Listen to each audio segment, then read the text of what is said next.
Assalamualaikum warahmatullahi wabarakatuh. Perkenalkan, nama saya Budi Dermawan dan teman saya Feby Pritiana.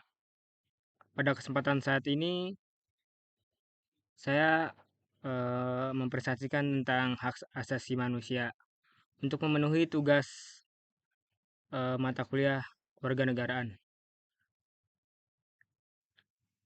Latar belakang.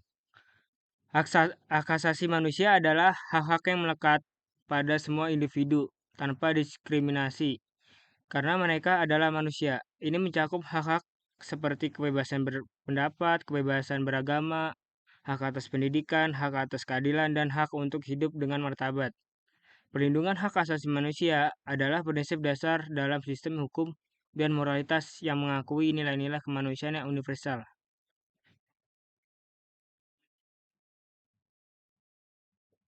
Contoh HAM. Yang pertama, hak kebebasan berpendapat. Hak kebebasan berpendapat adalah hak asasi manusia yang memberikan individu kebebasan untuk menyatakan pendapat, gagasan, dan keyakinan mereka tanpa takut akan represi atau pembatasan dari pihak berwenang. Ini mencakup hak untuk berbicara, menulis, mencetak, dan menyebarkan informasi, baik secara lisan maupun tertulis. Hak ini juga meliputi hak untuk memiliki pendapat yang berbeda dengan pemerintah atau mayoritas, serta hak untuk menyampaikan kritik terhadap kebijakan atau tindakan yang diambil oleh pemerintahan atau institusi lainnya. Kebebasan pendapat merupakan salah satu elemen penting dalam sistem demokrasi dan mendukung pembangunan masyarakat yang terbuka dan dinamis.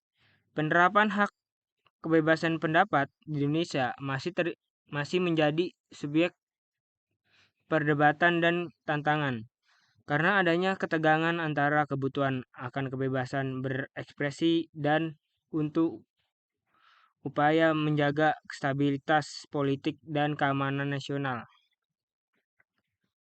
Contoh hak asasi manusia yang kedua yaitu hak mendapatkan keadilan. Atas keadilan merupakan prinsip dasar dalam sistem hukum yang berfungsi untuk melindungi martabat dan kebebasan individu, serta mendukung terciptanya masyarakat yang adil dan berkeadilan. Penerapan hak atas keadilan di Indonesia melibatkan berbagai aspek, termasuk aspek yang adil terhadap sistem peradilan, perlindungan hak-hak individu dalam proses hukum, dan kepatuhan terhadap prinsip-prinsip keadilan. Meskipun ada kerangka hukum dan lembaga yang bertugas untuk melindungi hak atas keadilan Indonesia, tantangan seperti korupsi, ketidaksetaraan akses terhadap sistem peradilan, dan lambatnya proses hukum tetap menjadi isu yang perlu diatasi.